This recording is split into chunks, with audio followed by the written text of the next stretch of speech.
Young couples come to me sometimes with conflicts of how they are being treated in their in-laws' families, and I do have lots of those, and most of them they worry about the way they must suddenly change the way they dress, you know. Some cultures don't allow them to wear trousers, they don't allow them to wear certain clothes.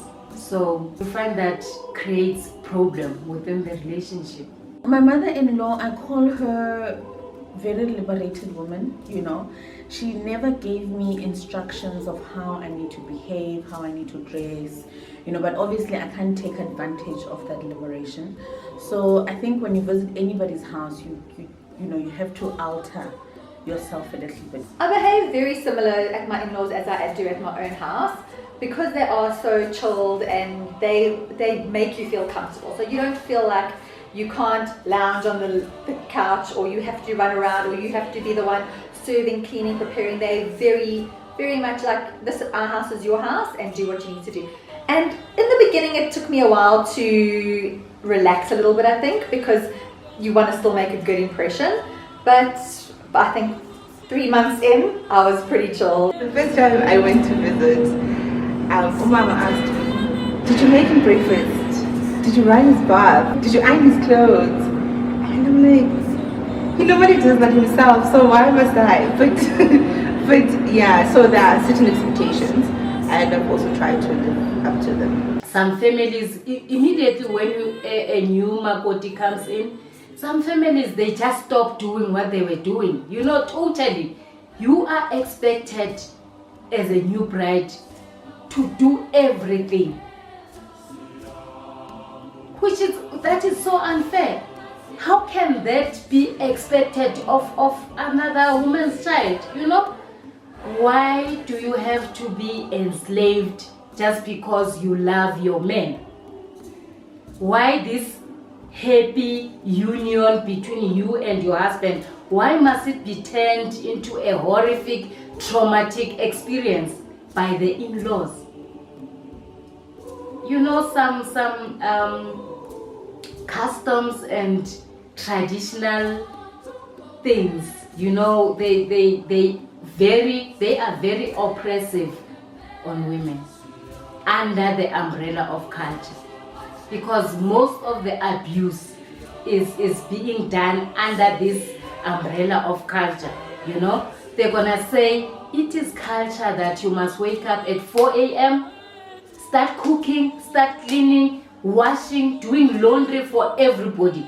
It's a sort of an initiation. But this kind of an initiation, it's a lifetime initiation. It's not something that is being done maybe for a day. It's a lifetime initiation.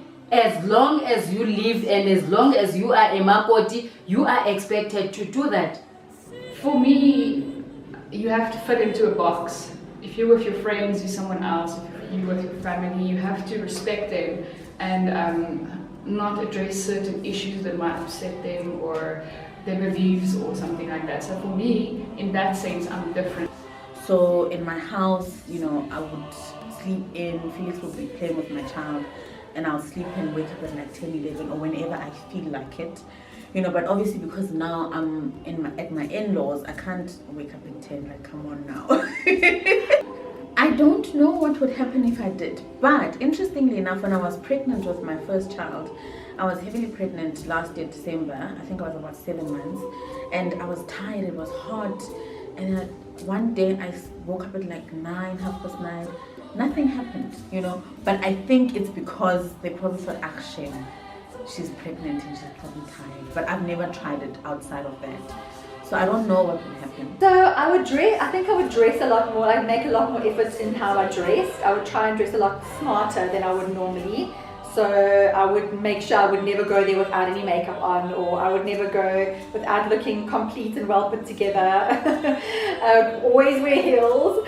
Now it's a lot more chilled. Now I'm like slops. People expect, well, I think people expected me to look good, especially my in-laws, because I'm married. With their son, I'm dating their son. Like, am I good enough for their son? Am I pretty enough for their son? So you try and just, amp it up a little bit to make sure that they see that you are. But sometimes as Africans, there's a decent way of dressing. I mean, you cannot dress up as like a person who's going to a beach in a in-laws party. I do understand the frustration, because sometimes some of the families, they just push it.